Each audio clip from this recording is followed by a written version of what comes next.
Vieme byť garancia toho, čo nevie byť žiadna politická scéna, vrátane Smeru. A to je to, že nikdy nebudeme vo vláde s Bugárom.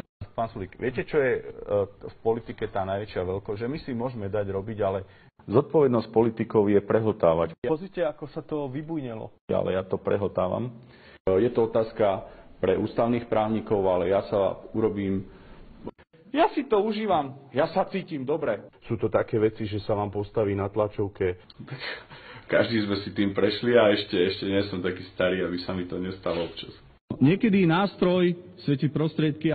Pozrite sa, ak je poslanec stíhaný za to, že mimo pléna nafúka alebo spôsobí dopravný prostriedok, myslím si, že ja som si doma v Ešuse neohrieval z tej večere ani polievku. Poslanec Národnej republiky si myslí, že môže všetko. Poslanci Národnej republiky, niektorí si myslia, že môžu v pléne urobiť čokoľvek. Poslanky niektoré, nedá mi povedať, v predvolebnej kampane boli schopné stiahnuť aj gaťky, dneska jedia horálku a nosia tričko. A vláda nestojí a nepadá na žiadnom ministrovi a na žiadnom koncesionárskom poplatkovi, ale žiaden iPad nenahradí obyčajnú knižku.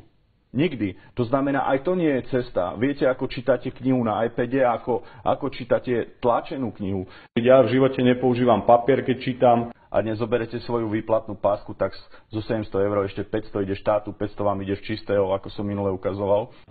Je mi veľmi ľúto, že niekedy tým politickým nástrojom opozície je len urážka, hystérie, útočenie do osobných stavov.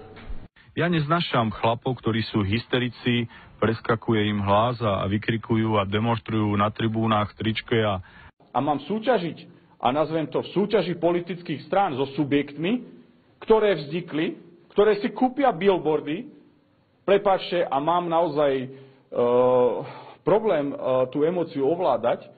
Ja si to užívam, ja sa cítim dobre. Vážené dámy, vážení páni, asi sa všetci zhodneme na tom, že parlament je to najsvätejšie miesto, kde by sa malo naozaj súťažiť len slovami. Nemala by tam byť hystéria, prejavy, ktoré vidíme v ulici, demonštrácie, urážanie, hanenie.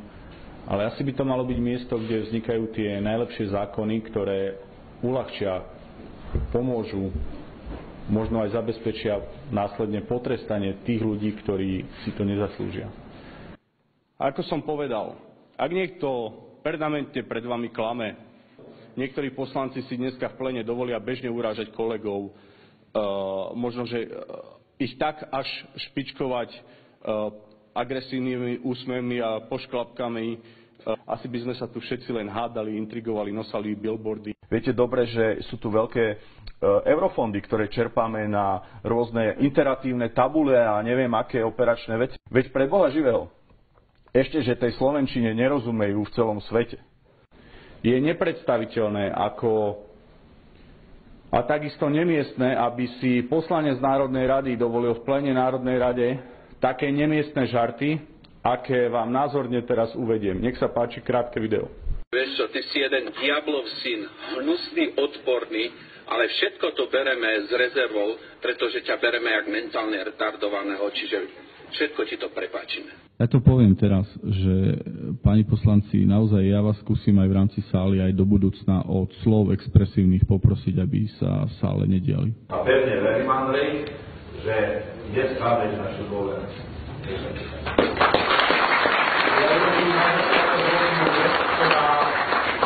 Ja dovolte, aby som objal toho predsedu, ktorý bude vybrať na predsedu.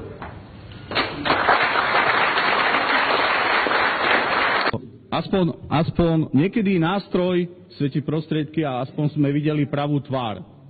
Všetci, ktorí majú aspoň minimálny politický rozhľad, vidia, čo všetko a ako veľmi zlé spravila SNS na čele s Jánom Slotom proti Slovensku ako takému, že spravila možno viacej zlá ako všetky ostatné strany dokopy, a to len preto, že SNS sa pri tom páchaní zla, pri tom páchaní národnej zrady sa stavala za národ, za národné hodnoty, za kresťanské hodnoty a pritom išla proti tomu všetkému. Ale dovolte mi, aby som vám v prvom rade všetkým